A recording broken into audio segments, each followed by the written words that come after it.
Assalamualaikum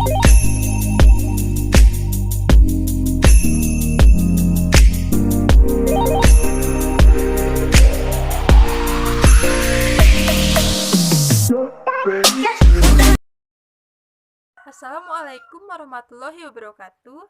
Materi kali ini yaitu mengenal penyimpanan dokumen, sarana, dan prasarana kantor. Di sini saya akan menjelaskan tentang pengertian dan tujuan penyimpanan dokumen.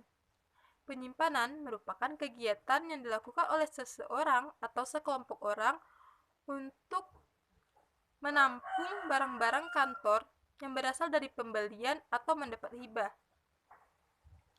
Penyimpanan dilaksanakan agar barang-barang atau bahan kantor tidak hilang, rusak, dan tersusun rapi sehingga mudah ditemukan apabila dibutuhkan dan mudah untuk menganalisis barang tersebut. Kemudian yang kedua, hal-hal yang perlu diperhatikan dalam proses penyimpanan dan cara penyimpanan dokumen kantor. Di sini saya akan menjelaskan yang A, yaitu hal-hal yang perlu diperhatikan dalam proses penyimpanan. Yang pertama, yaitu memahami sifat barang yang akan disimpan. Contohnya, karyawan harus memahami sifat barang yang akan disimpan. Misalnya dokumen yang berupa surat, maka karyawan harus tahu untuk menyimpan surat tersebut pada lemari khusus. Kemudian yang kedua, tersedianya sarana dan penyimpanan yang memadai. Suatu kantor harus dapat menyediakan sarana dan prasarana yang cukup untuk melakukan penyimpanan terhadap barang-barang kantor tersebut. Kemudian yang ketiga, prosedur dan tata kerja penyimpanan. Karyawan harus memahami bagaimana cara dan tata cara penyimpanan dokumen yang baik. Misalnya, karyawan menerima surat masuk, maka harus melakukan penyortiran, pencatatan, dan lain sebagainya.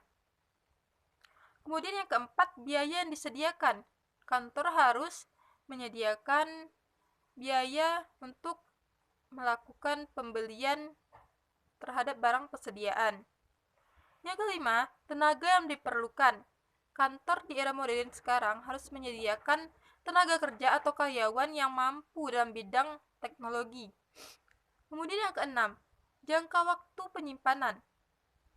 Jangka waktu penyimpanan oleh kantor maksimal 10 tahun sejak akhir buku kantor yang bersangkutan.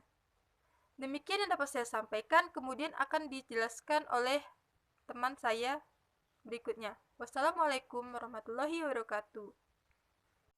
Cara penyimpanan dokumen yang pertama yaitu mengklasifikasikan dokumen berdasarkan jenis, tanggal surat masuk, dan tanggal surat keluar. Yang kedua, dokumen yang akan disimpan dalam keadaan bersih. Yang ketiga, dokumen akan disimpan di tempat yang memadai sehingga dokumen yang disimpan akan tertata dengan rapi dan baik. Yang keempat, dokumen akan disimpan menurut sistem abjad agar jika diperlukan mudah ditemukan dengan cepat. Yang kelima, dokumen akan disimpan di brankas atau penyimpanan online yaitu Google Drive.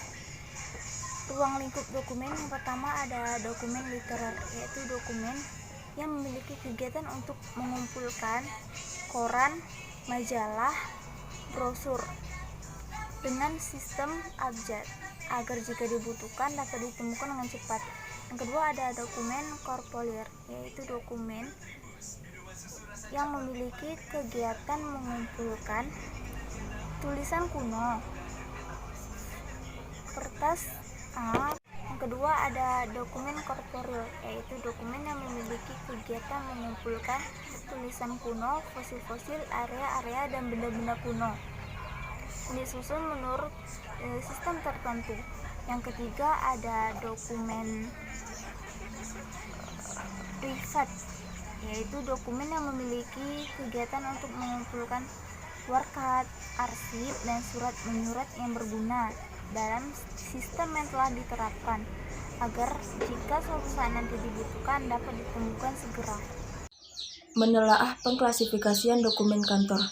Yang pertama yaitu dokumen kantor dilihat dari segi pemakaiannya. 1. Dokumen pribadi. Dokumen pribadi ialah surat-surat berharga yang dapat dijadikan sebagai alat pembuktian peristiwa penting yang terjadi di dalam diri seseorang.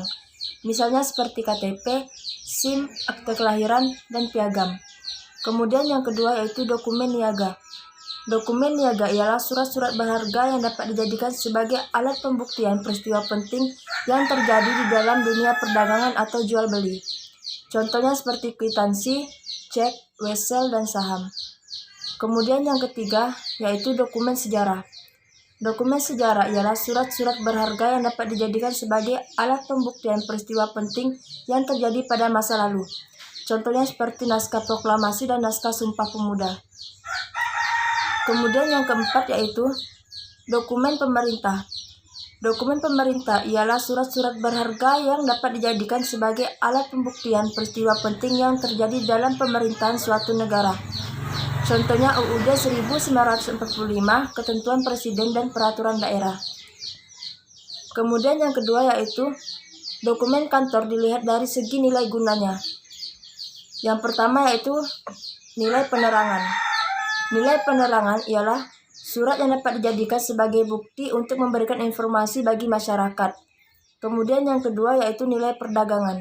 Nilai perdagangan adalah surat yang dapat dijadikan sebagai bukti di dalam dunia perdagangan. Yang ketiga yaitu nilai yuridis.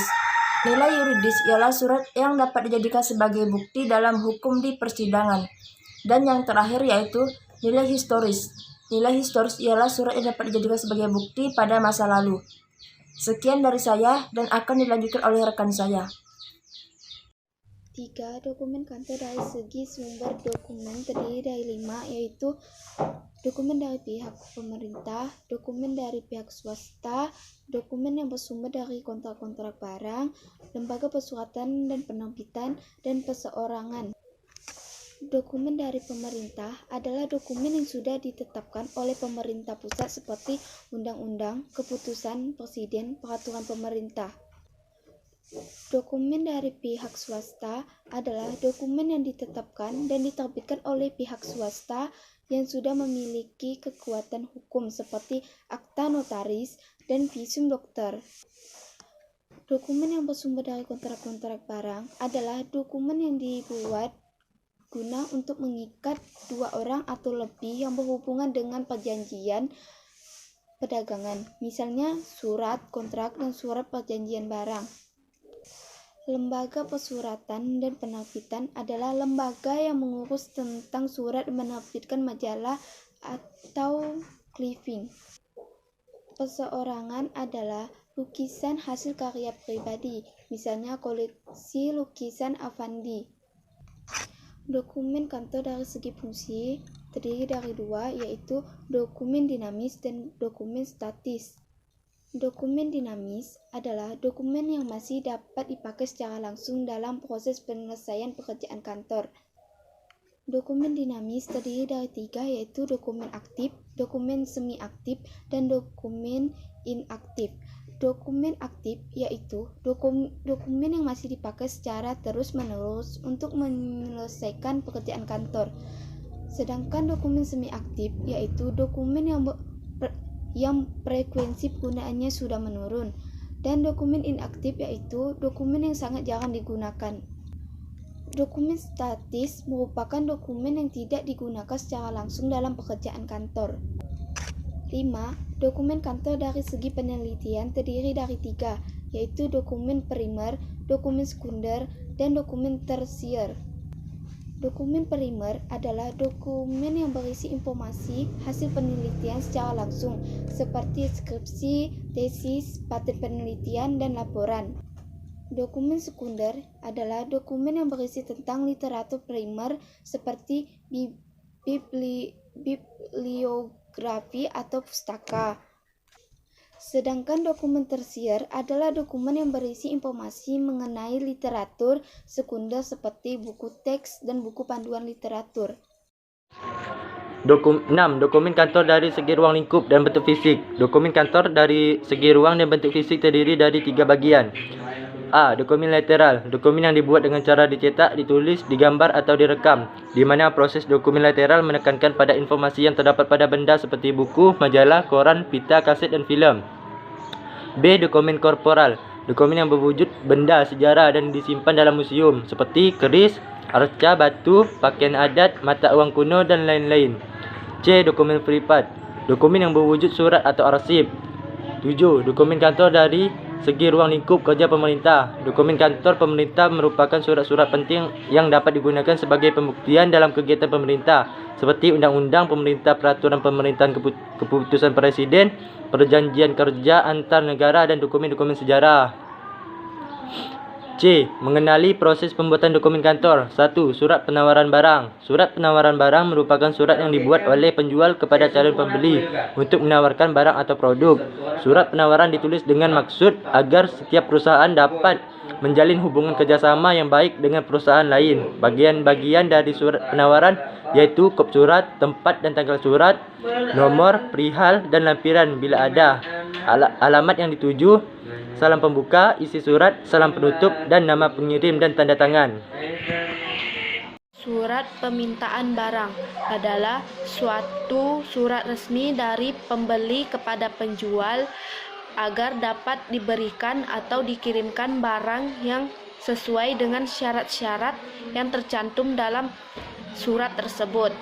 2. Berita acara penerimaan barang adalah dokumen yang berisi informasi atau penandatanganan dan penyerahan suatu barang dari pihak satu ke pihak lainnya. Assalamualaikum warahmatullahi wabarakatuh. Sini saya akan menjelaskan pengertian surat perjanjian kerja dan memo. 1. Surat perjanjian kerja merupakan surat tertulis yang berisi tentang kesepakatan antara dua belah pihak tentang hak dan kewajiban dan masing-masing pihak yang saling mengingatkan diri untuk melakukan suatu tindakan.